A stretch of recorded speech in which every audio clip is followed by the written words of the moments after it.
Today's episode is brought to you by Blevin's Beard, because Deathblow might make him shave it. Drop the beat!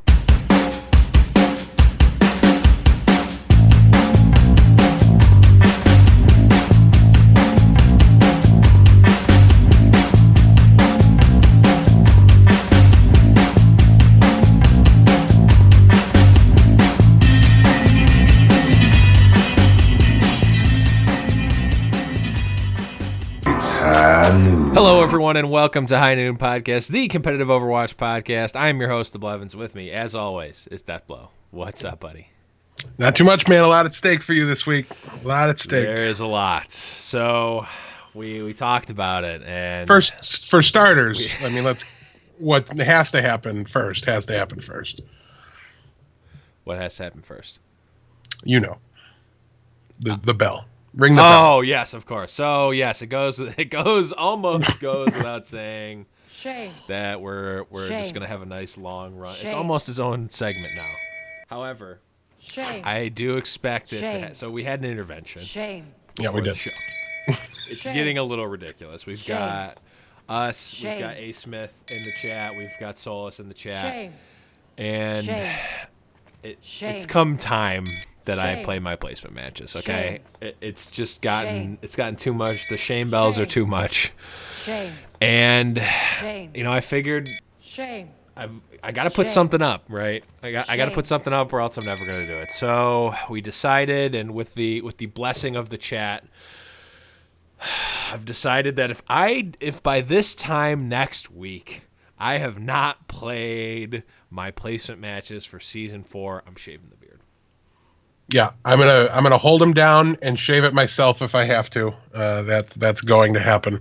Yeah, enough is enough. I don't know what we talked about on the actual episode and what we talked about in the after show. I think it was more the after show on Twitch. But Overwatch today, committed, blocked out some time, logged in after my practice ended last week Monday, and you bailed on him. You didn't show up. Enough is enough. So we decided to make it a high-stakes affair.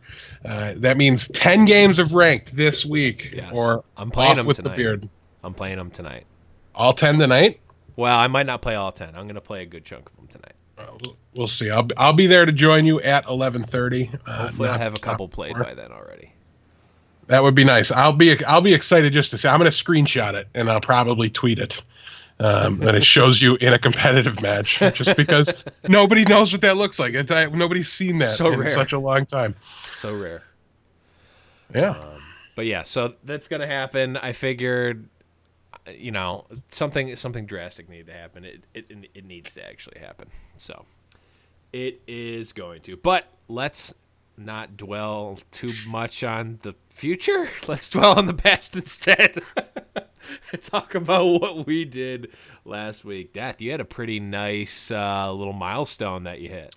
I did, yes. I successfully finished the climb to Masters, and I'm currently sitting at like 4,100 or something like that. So I got into Masters and then immediately lost my next game and fell out. But I was able to do some duo and triple queuing this weekend. Actually, yesterday on the Easter holiday, between the family breakfast and the family dinner, I was able to come home and do a little bit of grinding. Got myself some decent cushion now. So if the team loses a game or two, I don't fall out. Now the highest ranked of us on the team, so that obviously feels good as well. I'm very happy with how things have been going so far for us as a whole. Also, the team did do a scrim this week against iPlay Games from Omnic Labs team. That went really, really well for both teams. It is I can't honestly remember the last time I've done a scrim that was that close, where the team skill was that on par. Yeah, it was really, really incredible to just learn that much. You know, we were able to try some different comps. Some worked, some didn't. Same thing for them. I mean, they did like everybody that has a shield plus a bastion composition against you know what I mean? Like, and those are things you want to try them out in high level competitive play. Yeah. But at the same time, you don't really want to like risk your your rating to try this goofy bastion comp. Did it end up working? It did. Yeah, we were trying a specific comp at the time as well, and we could have like hard switched to try to counter it, but I didn't want to do that. I wanted to try try the comp we were trying to get some practice on. Right. So we didn't try too hard to fight it, but it did. They took the whole of Dorado on us on that. Or no, it was Route 66 on that strategy. So the original Protect the President map. yes, where it debuted, good old Cloud9 back in the day. But yeah, so had a lot of fun with them. Really hoping to scrim them again a bunch over the next couple of weeks. I think everybody had a really good time with it. Some of the guys on their team are people I used to play in the past. Shockmaster was a really, really good tracer. The Zenyatta always can't focus on anything but the tracer, so I'm usually very in tune with how the other team's tracer is doing at any given time. So they did really, really well. I don't even know, honestly. I think we played an even number of matches, and it was like 2-2 nice. At the end of it. So it was really, really good time. How do you not play the rubber match there, though? I mean, come on. It wasn't on us. We were down for one more match, but they had people that had to go. So gotcha. As far as why they didn't or couldn't, I don't know. But I assume it was real life things were going on and they had to go. But if any of you guys are listening to see if I'm going to talk any smack about you, I don't have anything bad to say. So sorry to disappoint, but thanks for the scrim and hope to do it again soon.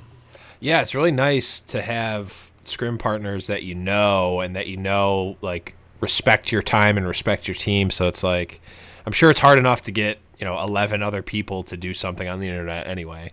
It's right. Nice to be able to have a group of guys that at least some of them to be able to get that going. I know when we used to practice for Magic the Gathering tournaments and stuff, like team tournaments, we had a group of guys from Rochester that would come out and then we would go out there sometimes, and it was like, it's nice to have like high level players that that aren't the same players that you play all the time or that you play with all the time, to be able to practice there. So that's pretty awesome.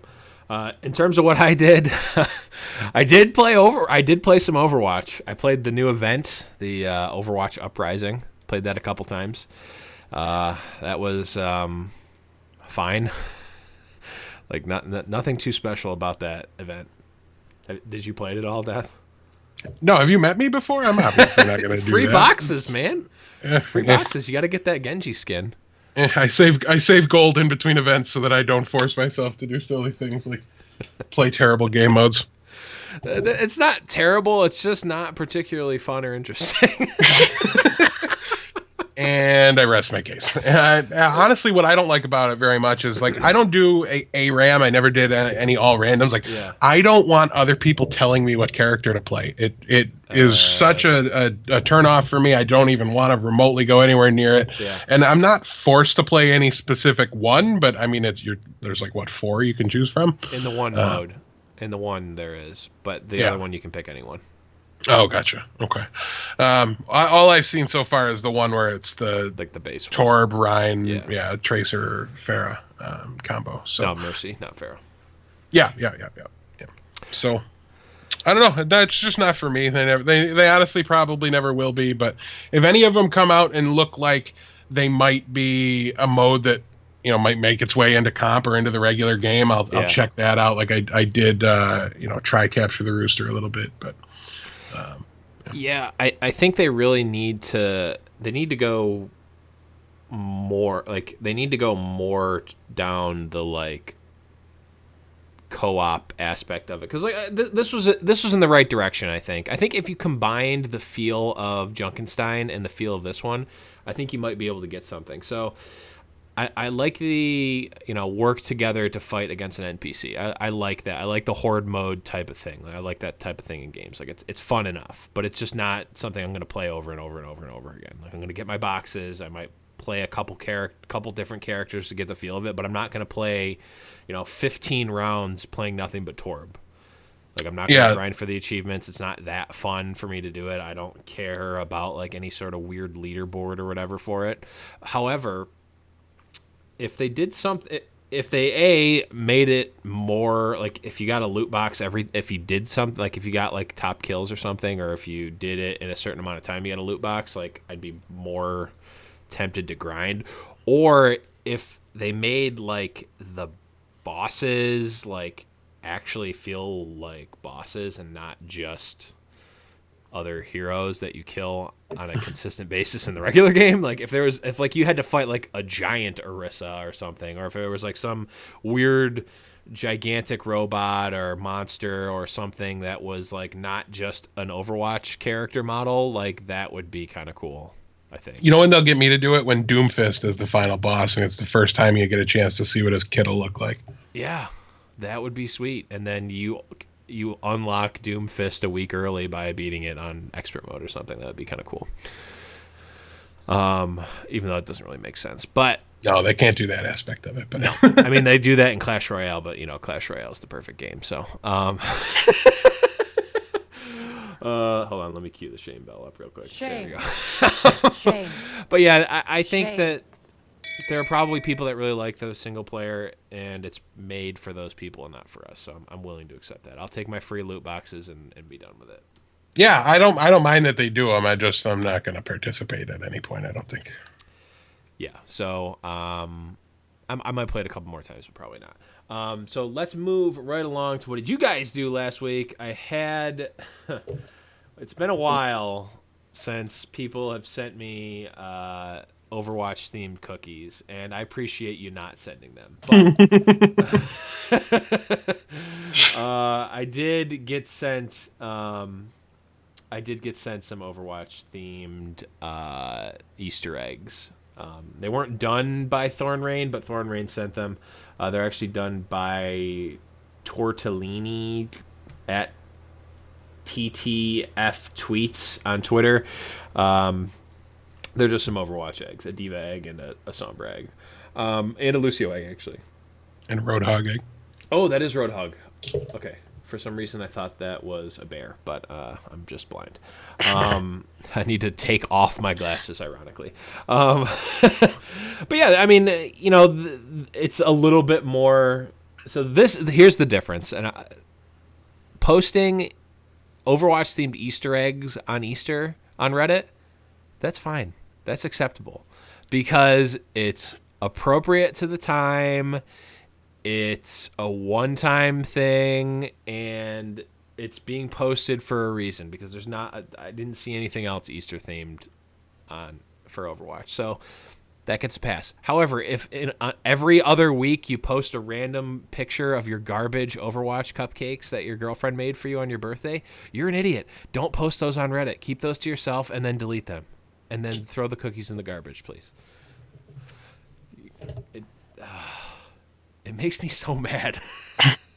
It didn't even start with Overwatch.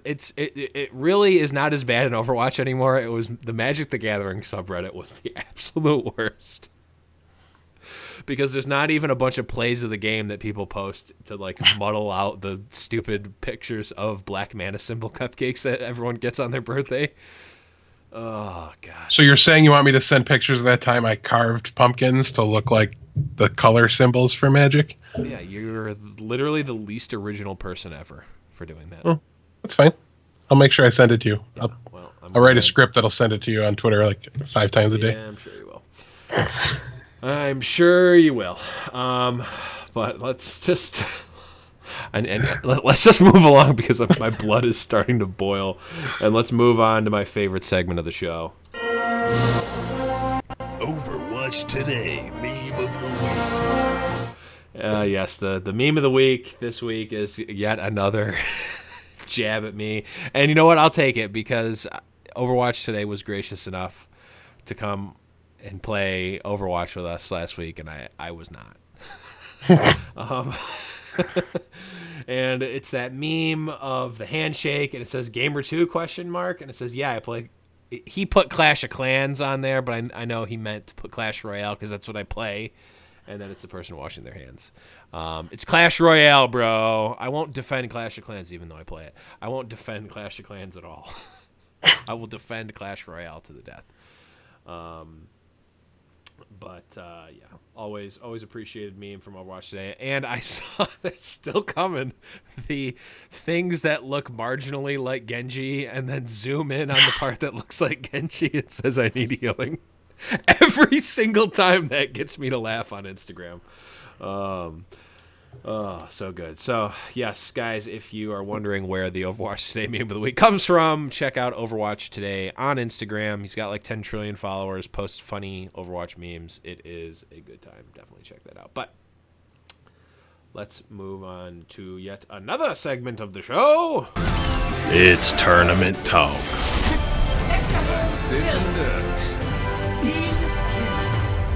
Yes, the Tournament Talk. This week is actually, we got some stuff, man. We got some stuff to talk about. Yeah, a big week this week for Overwatch esports. Looks to be followed by, I don't know of anything really coming up in the next week or two here. I've been really focused, obviously, these two, the Alienware Monthly Melee is always a favorite of ours, something we always keep an eye on. And then the Pit Series wrapped up this week. And it just, for my money, huge surprises across everything that happened.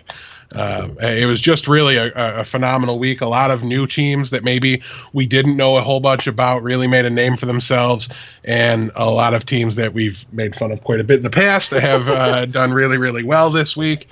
And very possibly the best match of Overwatch I've ever seen since we started paying attention to comp, which was like week 3. So yeah, it's definitely close to that match. Who was it? Was it Old Rogue versus Envious, I think? Was another really, really close match. Maybe it was Cloud9. It could have been. If it was the Atlantic Showdown, I believe, is where it was, and we were trying to remember it in the pre-show, and I just couldn't remember. I thought it was Misfits, though, because they did so well and won those, won the early lands as the game came out. So I thought it was Misfits versus Cloud9. That might have been it. That sounds something like that, or Misfits versus Envy or something like that. It was like before. It was like when Misfits was doing the climb, but no one really knew who they were. Yeah, it was because it was the first tournament they won, and we weren't sure if it was they just spiked it or they were the real deal or not yet. Yeah, and it looks like the only thing we really have coming up in the pipe right now, according to Gosu Gamers at least, is the Rivalcade Overwatch Rumble, which actually looks pretty sweet, with Envious Rogue, Immortals, LG Evil, Cloud9, Selfless, Splice, and Complexity as the, I believe, the invited teams. I don't know if there's a playoff or not. Yeah, there is an open qualifier. Yeah, the open qualifier starts actually tomorrow. And then group play is this Saturday, the 22nd. So we do have some stuff for next week. Actually, a really nice tournament, I would say. Not the biggest prize pool, but it's definitely... The prize pool is for the teams playing, but the teams playing in the event is for the spectators. So as long as they got the teams, that's all I care about. Yeah, I don't care either. But it's always nice to see those big prize pools for the players. But yeah, this is a really... I'm imagining that a lot of the money that might have gone into a prize pool probably was for the invited teams. Maybe not. I don't know. But it's definitely it's nothing to sneeze at. It's $6,000 for first place. It's nothing to sneeze at, but definitely something to look forward to in the future. But besides that, it's mostly looking like Asia tournaments, Overwatch Premier Series, spring season. I don't know this.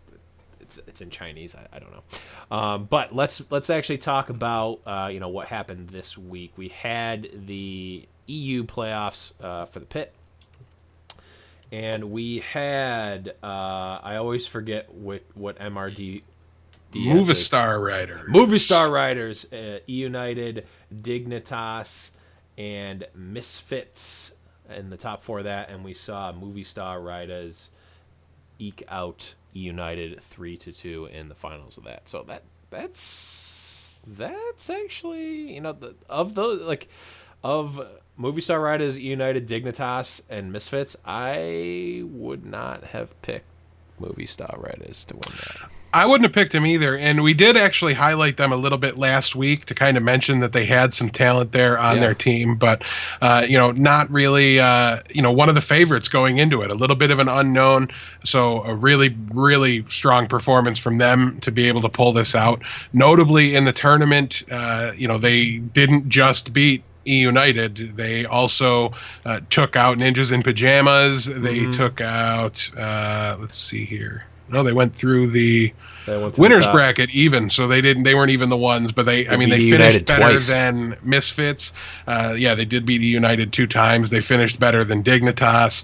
So a lot of really strong teams that I would have pegged ahead of them. So really great to see them get in there and make a name for themselves. Anybody who's not super familiar with that roster, you should probably get pretty familiar with it pretty soon. Neptuno, Kolsti, Swoosh, Logix, Dante, and Finzi make up that roster. So how long until they get picked up? That's the question. And who's going to? That is the question, and it really, in my mind, depends quite a bit on where their willingness to move over to NA, because it does still seem like all the EU teams are moving except for Ninjas in Pajamas, and EU United seem pretty set on staying there. Dignitas as well.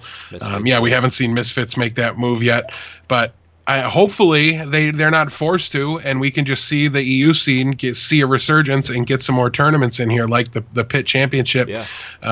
Because I really want these EU players, and there might be single players on the EU teams that aren't moving that would love to play in the league, and maybe they're not moving because the roster can't move, but I want to see these guys get more opportunities to play on stream, and don't leave everything up to the combine that they're going to do to try to showcase that that they have some talent and that they're worthy of consideration. So hopefully somebody out there decides to put on some more EU Overwatch tournaments.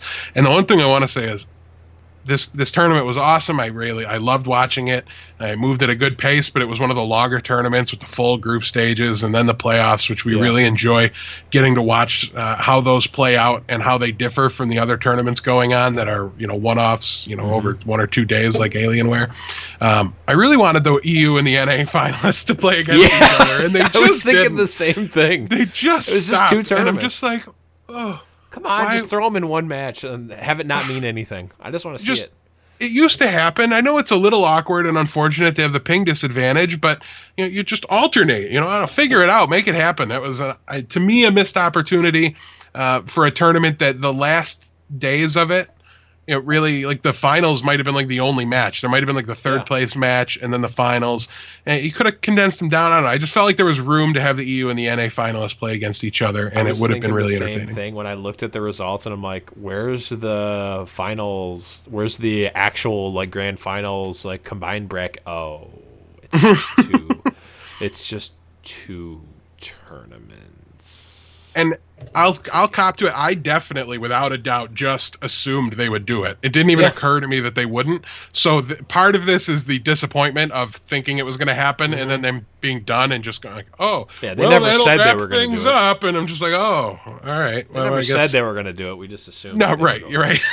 So that was our bad, but nonetheless, Pitt. It's one more match, even if it doesn't count for near as much of the prize pool. Yeah.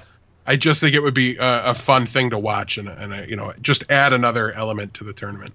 Yeah, I mean, I want to see the EU versus NA versus APAC rivalries start to come up again before. I mean, maybe we have to rely on Overwatch World Cup to create those, but I want to see those start beforehand. I feel like I want to watch Overwatch World Cup and not see things start. I want to see them continue. And this is going to be the time when we get to see the nations fight against each other, not for the first time, but to nurture the rivalries and whatnot. But I don't know. But I agree. I was thinking the same exact thing. Looking back at this, I'm really Misfits and Ninjas in Pajamas. What is going on? Is the old guard gone? What is going on with these teams? I would have pegged one of those two to win the entire tournament. They both lost in the first round. Yeah, it was really surprising. Obviously, they did get to go down into, the losers bracket and try to fight things out. But Ninjas in Pajamas fell to Dignitas 2-1. Misfits then fell to Dignitas 2-0. So good on Dignitas, because that was great to see. Obviously, them picking things up. We're a big fan of their roster and then some of the players on there. Predominantly Linkser, we've always been big fans of. I didn't actually get to see them play at all in the pit, as EU was poorly timed, so I watched highlight matches. I didn't get to sit down and watch everything, but great to see that. And as far as what happened with the other teams, I really don't know. It all, to me, I go back to every time I look at anything that Misfits does, I go back to that Reinforce article that he wrote, where like they didn't have it, like something about they couldn't. I don't think that roster has the ability to adapt into dive comp, and I also don't think dive comp's necessary to run.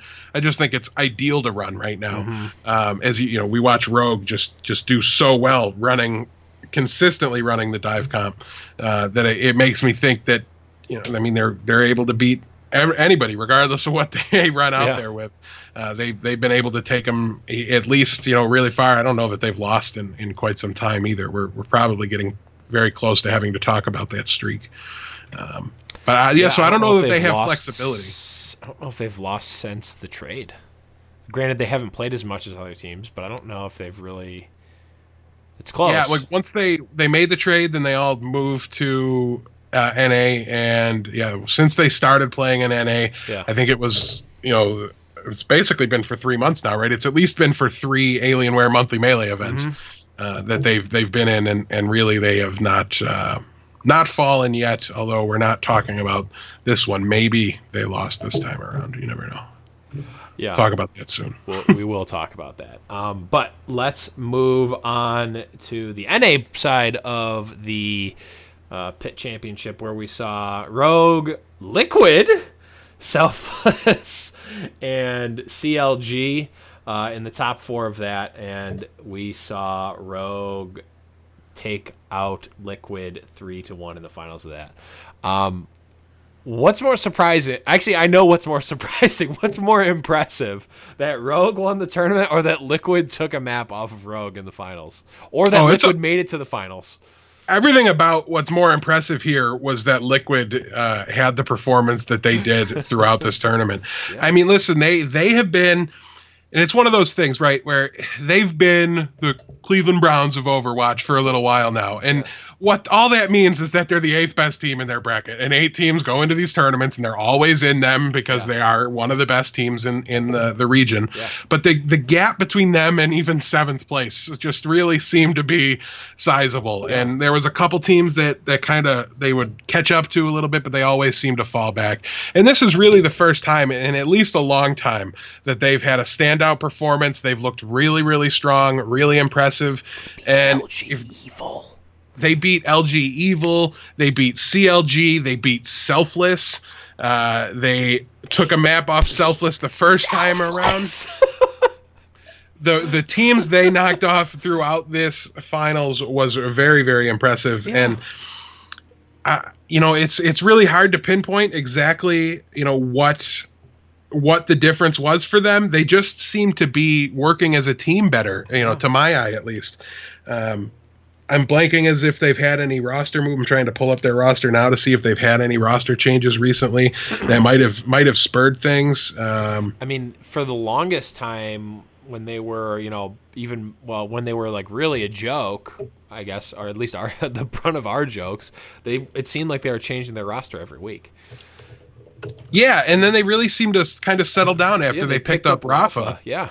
And everything really slowed down for them. So I don't know if that's anything, we've talked about this in the past, how you really just need to have a steady, consistent roster that does, well over time and gets to gel together. And now you've got Dehang, Shatter, Mezer, AZK, ID, and Rafa as their 6, and they seem to just be outperforming what they've done in the past. I mean, I can't say it enough. They look like a different team in this tournament, and I'll even say they look like a different team going from group stages to the playoffs, because I expected them to come out of the group playoffs. But I did not expect them to do well once they left. I mean, they had the soft group where really only Rogue contended. Yeah, I picked them. Sure. I did. It's on camera. You said, "Who do you think could?" Oh no, that was for a different tournament. But still, I will say I don't remember it, but I also don't disbelieve you, and I don't disbelieve you because that group was so soft. No, this was the situation. You asked me, like, is there a team in NA you see, coming through and beating Rogue? And I go, well, Liquid has shown, streaks of greatness, and you're like, that was not the team I was expecting you to pick. I was thinking Renegades or NRG or no. I made the right pick. I made the right call. Liquid. I'll believe it when you show me the tape, but I'm certainly not going to go prove you right myself. That's for sure. But yeah, I mean, they just. I don't have too much to say here other than I need to keep watching them and see, is this just hot at the right time and went on a run, or can they make any sort of consistency out of this performance?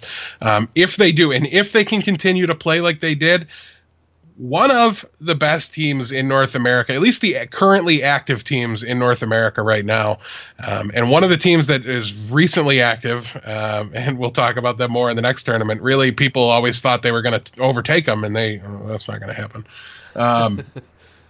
Yeah, so I don't know.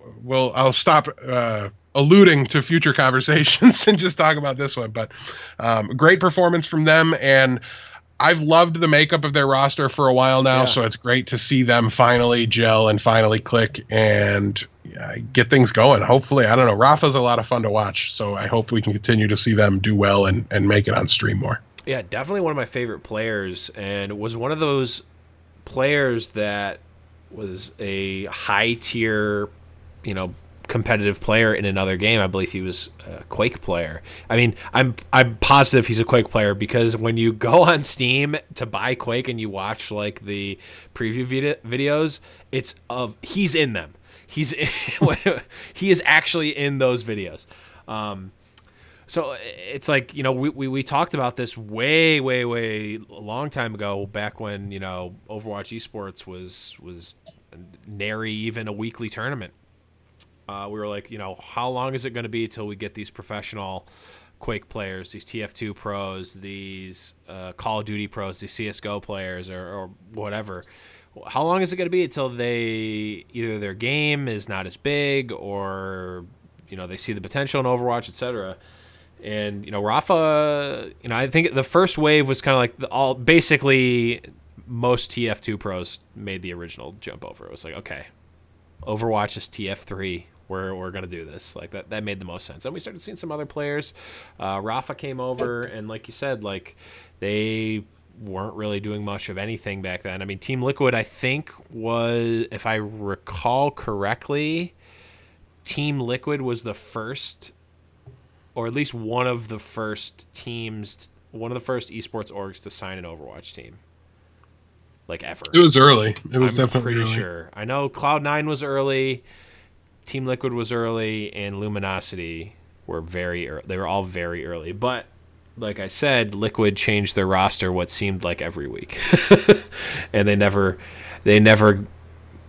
never put anything together, and like we've said, it's not raw player skill. It is team composition and team coordination and whatnot that wins a tournament or wins multiple tournaments or gives you good runs in tournaments. So it looks like they've kind of, they've settled in on a roster. The player skill obviously is there, and now they're starting to actually gel together and get used to the meta and get used to playing these other teams. So yeah, and I did confirm it. They have not had a roster change since February when Minstrel left and Shatter joined the team. Awesome. So no big shakeups recently that impacted anything. Just the team either finding a meta or something like that. I really was hoping to see some more in-depth pick rates on this particular tournament. I was not able to find them so far. So Winston's Lab, get on it, start getting these tournaments. I love going deep in the numbers they provide. Just release the API so you can do that. That would be great. That'd just be fantastic. It would be a lot of fun. But nonetheless, we get to see them again, hopefully very soon. I can't imagine after that performance they have much of a problem. Are they in the upcoming Rivalcade? Were they on that roster? Do you know? I don't believe so, but I can check really quickly. But while I'm doing that, let's move on to the next tournament. Do we want to? We can preview the top four, but then not spoil the finals. Do we want to do that? Sure, just mix up the only reason I do that is because I had the finals spoiled to me, and looking back, I really wish that I hadn't. Well, the one thing I'll say is I'm going to go play by play through the final match anyway. Okay, never mind. We're wait to it. listen. Yeah, we're spoiling it. If you want to save it and you want to know, this is where the best match that I've ever seen of Overwatch was played. It was the finals of this tournament. So if you want to see that and you don't want to have anything spoiled, turn the episode off now and wait until you've finished watching the VODs of that to pick it back up. Pause the episode now. Go over to iTunes, leave us an iTunes review, and watch the match, and then unpause. Yeah. And I have confirmed Team Liquid is not one of the 8 invited teams to the Overwatch Rivalcade Rumble. Hopefully they make it. I mean, if they play like they've been, they're going to have very little trouble it would be qualifying. Nice. Hopefully. I mean, it's interesting that... I mean, I feel like Team Liquid makes it into the mix now. Like, if they put up another result, they're in the mix. I mean, Complexity, like, they're almost a joke now, right? Like, ever since the kind of the collapse of them.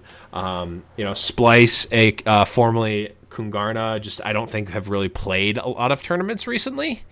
So they're not in it. They are in it, rather, over Team Liquid.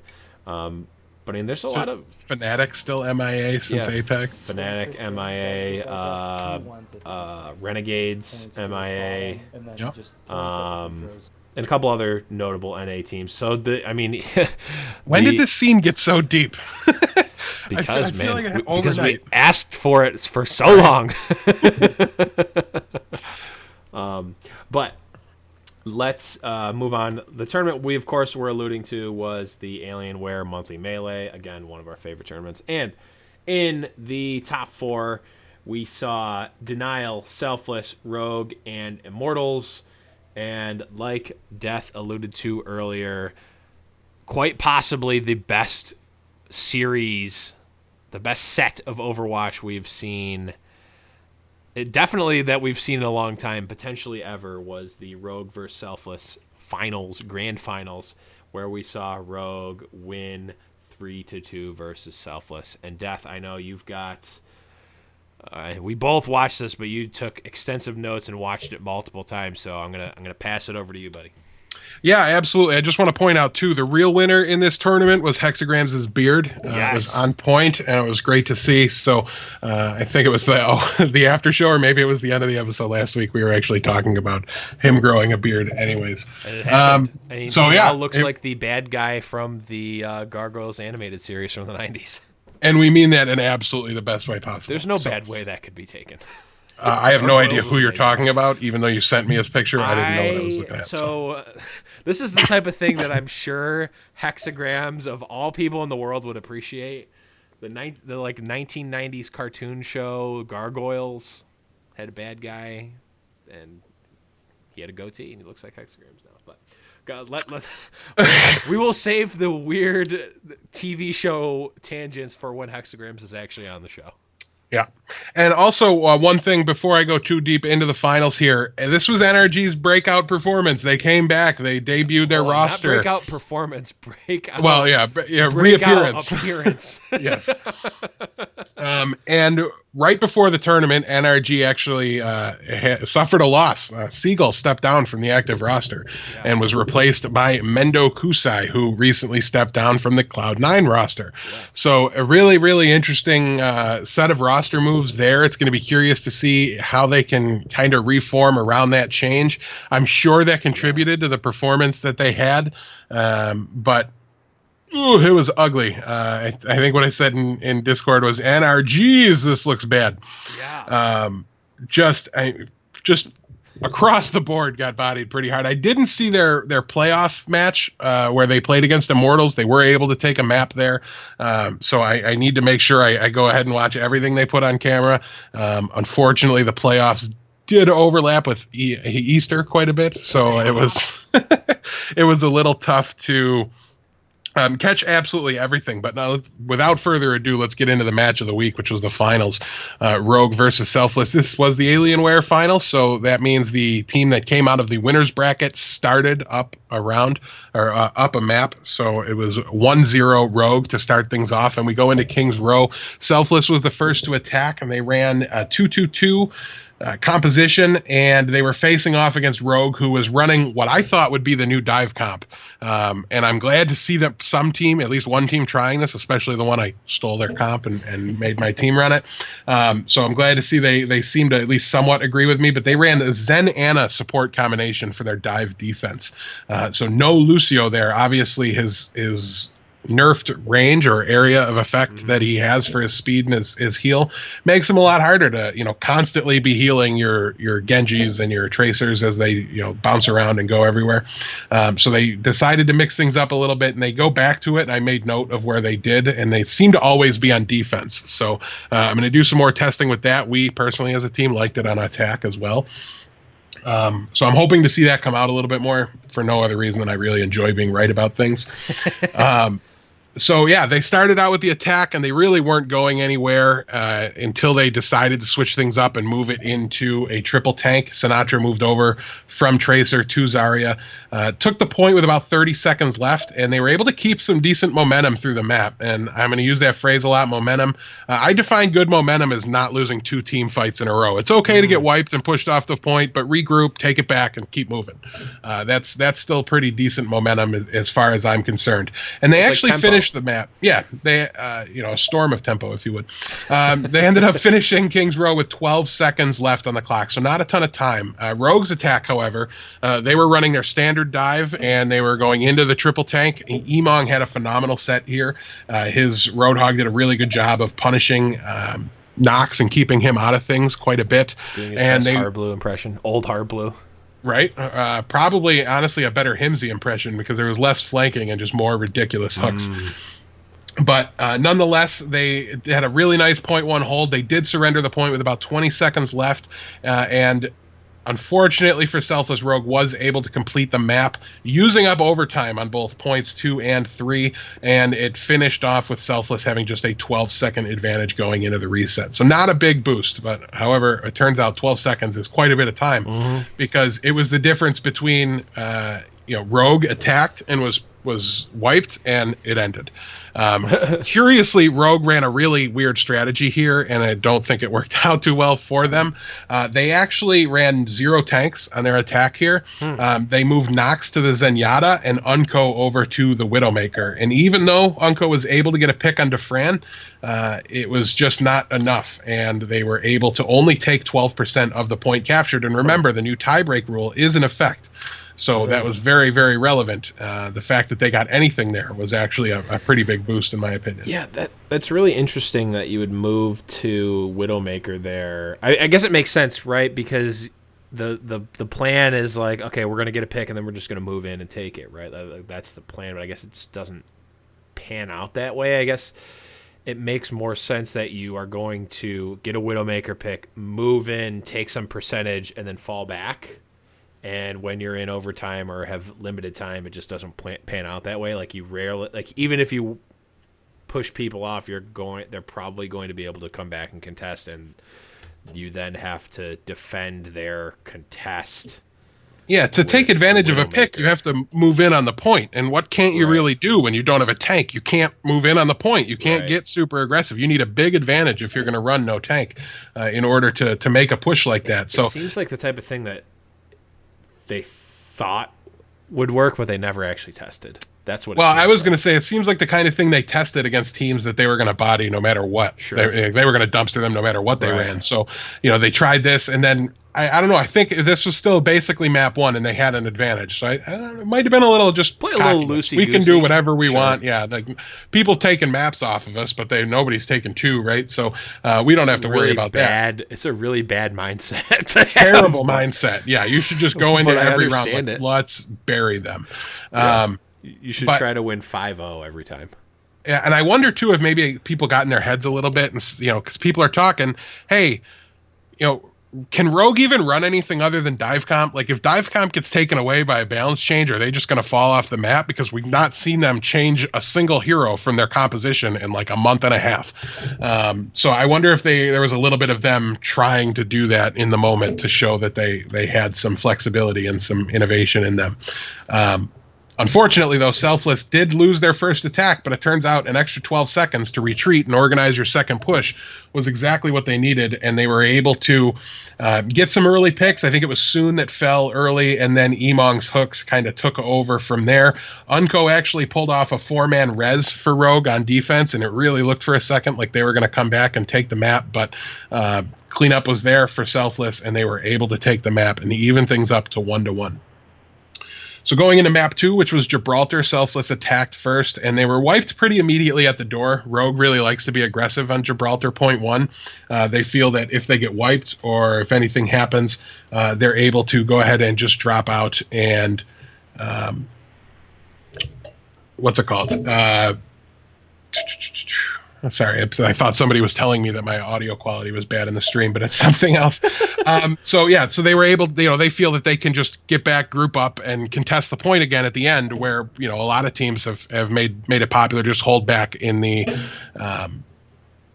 what's that room? Oh my god, I can't remember. Server room. They just kind of hold back and kind of wait, or the hangar, I should say. And so they feel they can get back in there, and they did get that wipe initially. However, Nico and AKM did a really good job of taking things back and getting. I'm sorry, Nico and AKM are on Rogue. I'm completely off my notes here. Give me 1 second. This is what happens when you leave your original notes at work. Right? Yeah. No. I mean, I can play this map over in my head, but I need to just not look at text when I'm talking and doing the podcast. Okay, so there was a nanovisor came out from Rogue, and Emong ended that very unceremoniously with his hook to take the second fight. They pushed easily through all the way to the end of the second phase, but they were held there as Rogue put up a last stand effort there, and Nico and AKM alternated their ultimates throughout the rest of the game. I mean, it was Visor this time, and then it was Blade the next time, every single fight. So in the one fight off where they didn't have it, they were always able to build it up throughout the remainder of that map. And AKM was completely uncontested on top of the shuttle. There was no Winston from Selfless that could jump up there. There was no Diva. They just let him shoot on Soldier the entire time. That's so crazy. That's got to be wrong, right? It's got to. You cannot. That is way too good a positioning. I think he had his Anna up there with him. Once they made him jump down, and they actually caught him in a graviton, and then Emong hooked him. But Emong was so close that the graviton took him from the hook and sucked him right back away from him, so he couldn't one-shot him. And then his healer was also in that grav, so he got healed back up. They killed Emong and just ended it right there. So it looked for a second like they might move on, but they weren't able to do so. The next time around, Rogue actually attacked with Farrah Mercy, so they changed things up from their dive comp a little bit. They were wiped fairly early, and immediately after the lost fight, they switched to their normal dive comp, and AKM ran straight for the high ground that overlooks the hangar phase on the left side. It's across from the server room. I don't know the name of that call out off the top of my head, but and nobody was ready for it. Everybody was like, "Where's the Farah?" It just looked like nobody even looked at him until he'd already had 2 kills. And they managed to take that map pretty much off of that fight. They just cruised right through. They lost 1 team fight in the second phase, but kept their momentum and just kept pushing through. Map 3 was Nepal. This was the most back and forth King of the Hill map I've ever seen. I usually do not enjoy watching King of the Hill very much. I loved this round. This map was phenomenal. Both of the last 2 rounds, so it ended up with Rogue up 2-1. And so that meant there was 2 rounds of King of the Hill that decided the tournament. It was tournament point. And there was nothing, if Rogue wins any one of them, it's over on the spot. So in the moment, facing elimination, Selfless was able to clutch out 2 wins. Emong's hooks, again, I cannot mention that he was just playing out of his mind in this tournament. And DeFran as well. Was just absolutely huge. Those were definitely the 2 big impact players from Selfless throughout this set. But this one ended up going the way of Selfless to even things back up again at 2-2. Or I'm sorry, made it 2-1. Moving into map 4, which was... No, that made it 2-2. 2-2, and then it goes into. I hate that free round. I hate it so much. It drives me nuts. It was technically it was 2-1 Selfless, but Rogue had the free win from the original. So now it's 2-2. Yes. And map 4 was on Dorado. This was the decider. This, even though it was map 4, it was map 5. Selfless came out with their triple tank to attack. Rogue was running their Ana Zen dive defense. Emong hooked Nox out of the sky to open up the first point for Selfless. It was pretty brutal. He actually landed 2 hooks on Nox, he killed him again after he respawned. Yeah. It was just a complete domination there from the tank side of things. And they were able to stall out a bit on 2. Soon, to my mind, won this map for Rogue. It was really, really impressive what he was able to do. They would get a pick, and then Soon would be hiding and crouched below the payload so that nobody could see him. But he's testing, and they're on the other side of it, but they're down, so they're being really passive. They're just trying to get that free push, and they don't want to go after him because, as soon as 1 or 2 people, like the rest of Rogue is up on the high ground waiting to jump in. Right. So if you contest the tracer, you're going to have 5 people in your face, but so they ended up being a little too passive. They didn't try to get him off of the point and didn't get any free push. So let's see here. DeFran and Emong each had a 3K that was able to push Selfless through point 2, and right in the final seconds, I don't know that it actually hit overtime, but it was really close. They got wiped at the start of point 3, and then they were able to clutch it out in overtime. Sinatra had a beautiful graviton. DeFran followed it up and wiped Rogue out to allow them to push the point. Rogue's offense came out with Farah on their dive comp. They did not run a Mercy with it this time, and it absolutely dismantled Selfless. They were dead on the spot to it. Farah starting on Dorado is definitely what you want to be doing with your DPS if you've got a team, or if you like to run Farah, that's exactly what you want to be doing. Just jump straight on them on the high ground, try to boop anybody off you can, and look for whatever picks you can get, and they executed it perfectly. They had pretty free reign right up until the end of point 1, and then Selfless was able to get back in and push them off. Rogue did take the point with a little over a minute left. Soon, with the exact opposite of what he did on defense, did his little crouch and hide behind the payload thing. Like, his team got wiped, and Selfless goes to reset, and they go up through the bank up to the high ground, and as soon as they leave the point, Soon just zips in and crouches behind it and hides, and goes from like the front of church, like the cart was before the door, roughly at the door of the church, gets it all the way around underneath the bridge, so almost to the top of that hill there, which is probably the best choke point. I mean, it's the best spot to hold the cart on defense there, and it was given up for free and stolen by Soon. So in my mind, those 2 plays right there were the difference here in the entire match. I mean, they to me stole the show, and that's why it was the best round I've seen, and I don't even know how long, because this little tiny just push, or this little tiny contesting that holds it for 10-15 seconds looked like the difference to me, and it was just really, really clutch. Yeah, and I mean, so from what I recall of it, they took point 1, and then they had the Farah had an alt, took I think 2 for 1. Did an aggressive ult, 2 for 1, but got taken out instantly. And then Selfless, it was a back and forth, but I think Selfless ended up 1 behind.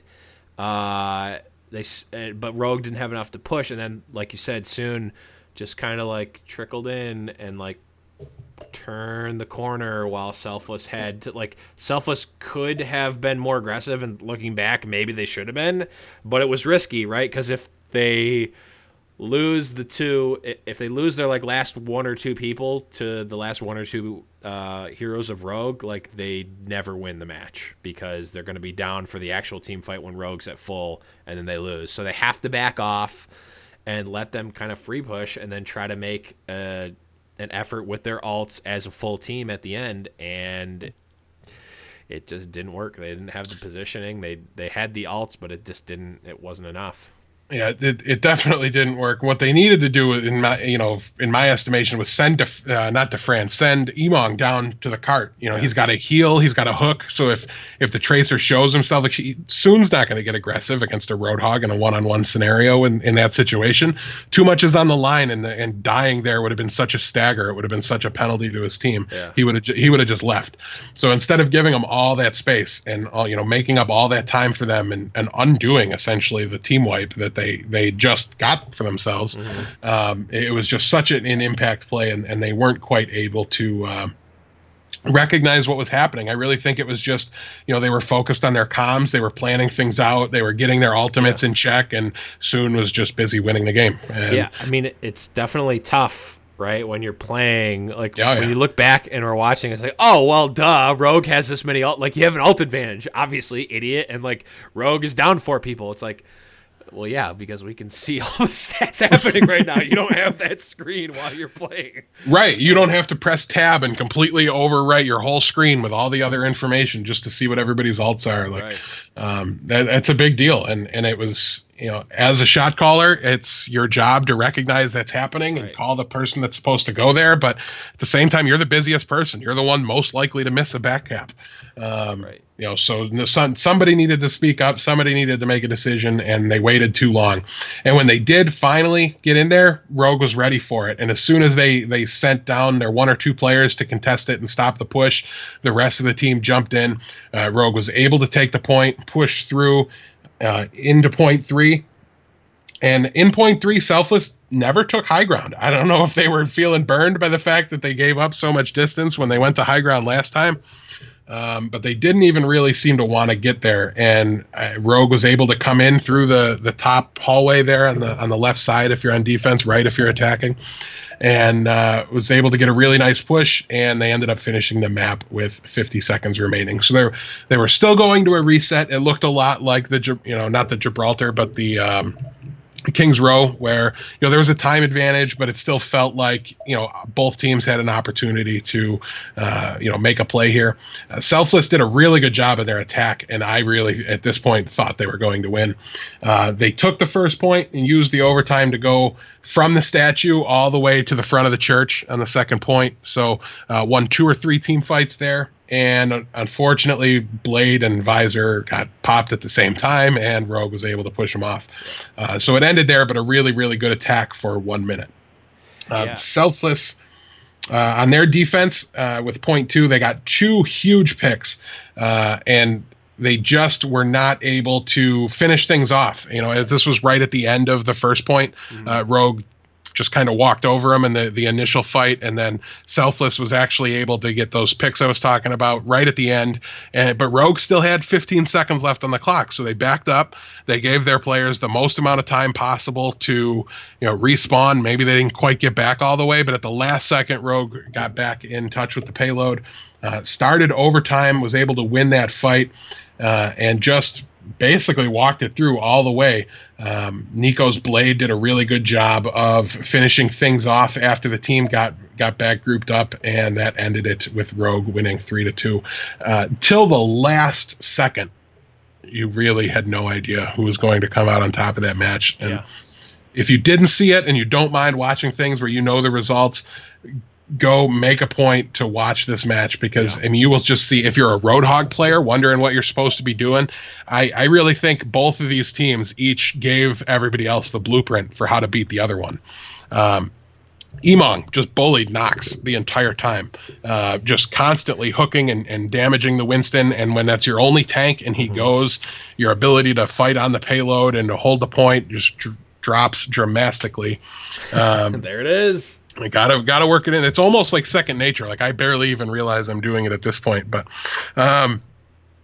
it's just been added to my vocab. But so I don't know. We'll have to wait and see exactly when these two teams face off again. But I can't wait to see it. The way you kind of attack Rogue, it looks like, is to just take the Winston out. I don't know if maybe they could devote a second hero pick. It might be worth it. But at the same time, the backliners do a ton of work for Rogue as well, and the support play, Wins and Unco, might be the best tandem in the game. I don't know that anybody plays Zenyatta quite like Unco does. His Ana's really, really good.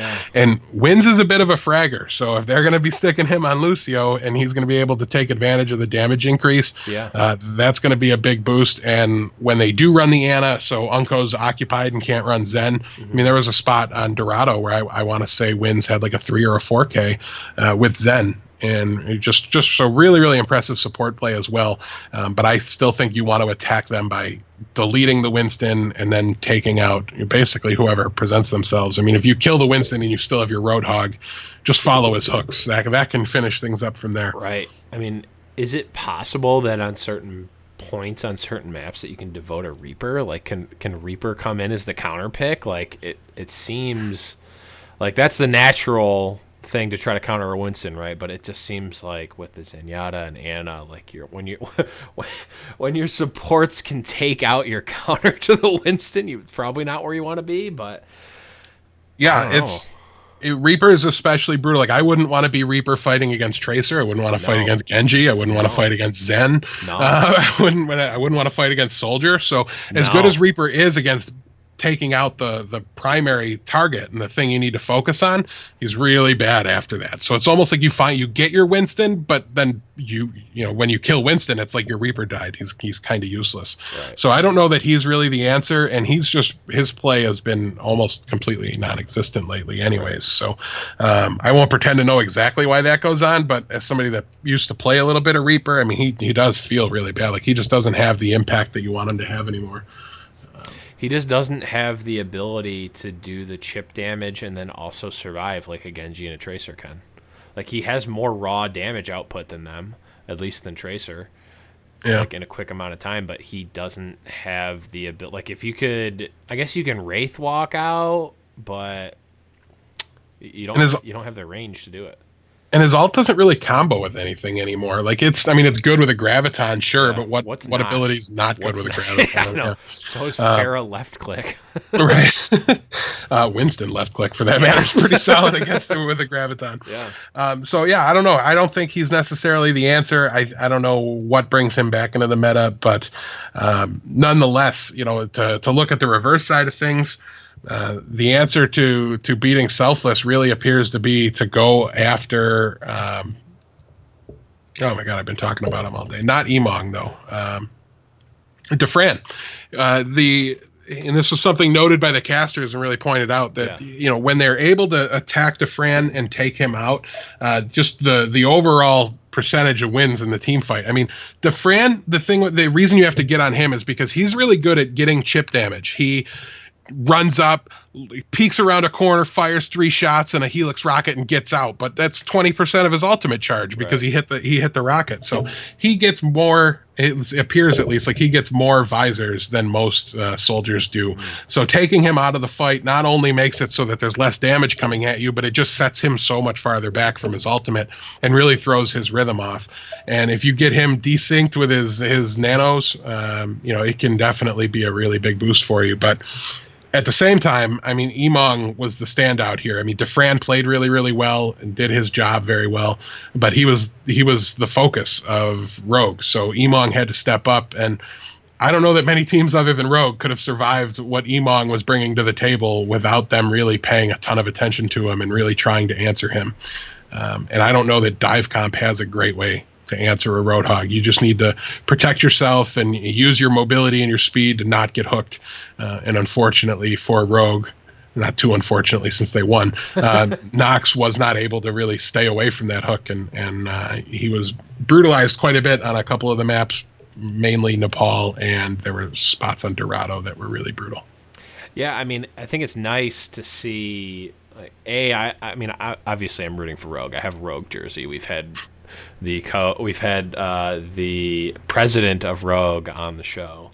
Obviously a Rogue fan, been a long time Rogue fan. However, it is nice to see a chink in the armor, almost a chink in the armor, that they are mortal, that they can bleed, that a team who has lost to Team Liquid can almost take a set off of Rogue. And I mean, if you think about it, if it weren't the Alienware Monthly Melee rules, in terms of matches played, they're 2-2 right now. Yeah. That's what really bothers me is as awesome as this match was, I feel like I don't know who the better team is. We're still missing a game.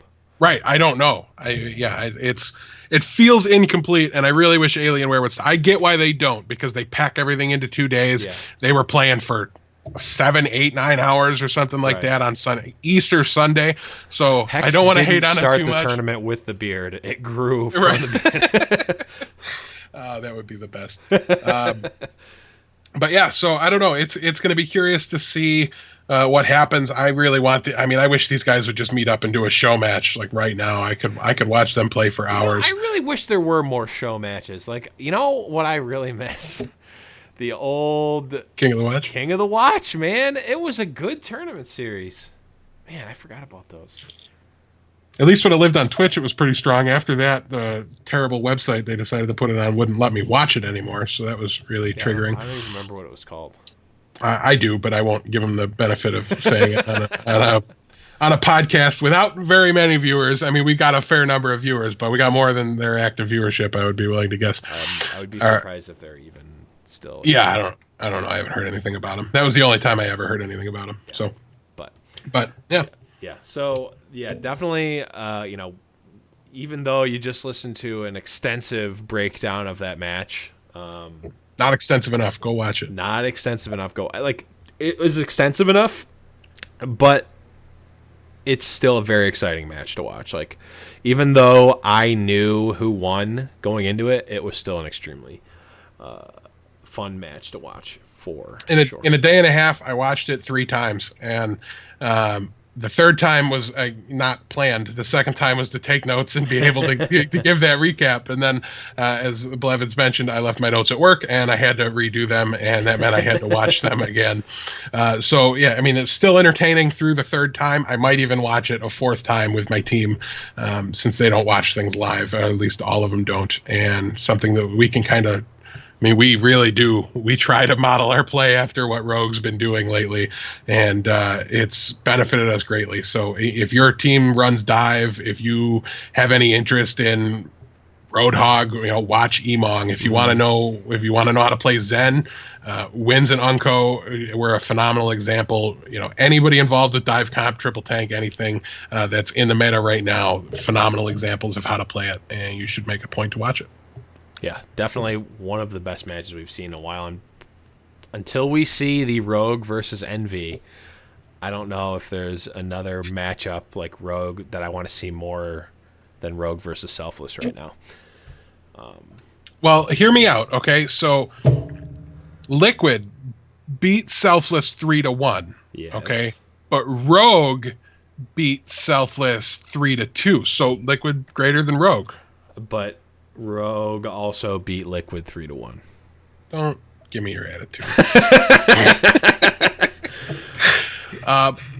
The only thing I'm actually trying to say here is that things are really close at the top of the NA scene. Yeah, we're about to throw awesome. Envious back into things, which can only make them more interesting, at least for one tournament, unless Envy comes back just 10 times better than everybody else like they left. But Historically, we've seen the opposite happen for the most part, right? Like, teams have gone away, then come back, or done a big change and then come back. Like, the meta got defined over here without them. Yeah. So they need to learn what everybody decided and figure it out. Cloud9 was on top. They are no longer on top.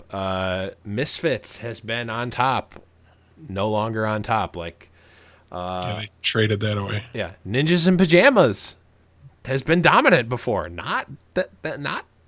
We've seen way more dynasties fall than continue, but I guess that's how it always is. Except Rogue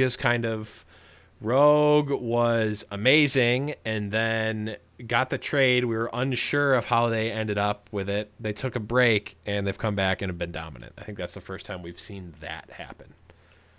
But I'm really looking forward to seeing this Rivalcade tournament where we do see Envious back in the mix, because it's gonna say a lot, I think. Yeah, assuming they do it, I'm pretty sure Envy was supposed to be in this Alienware and they had to back out. So we'll hope they manage to get themselves back in there. But I'm waiting for something so big that they all have to do it. Right? Like Renegades can't say no. I want something before then. Forget that. Because we don't know what the rosters are going to look like. I love the way the rosters are spread out right now. Yeah. You know what I mean? I love the way the scene is at this moment, and I want... What was the Josh OG Invitational or whatever? Like, everybody played in that thing. Yeah, that was great. that pulled every single team, and I really want something like that. Now, obviously, I don't think some random streamer is going to throw up an event. Atlantic Showdown was great, too. Yep, that was really good. And they had NA play against EU in the finals. Oh, what do you know? I mean, that was on LAN, so it was a little easier to that easier was also to do. like the best tournament ever. Yeah, I don't know.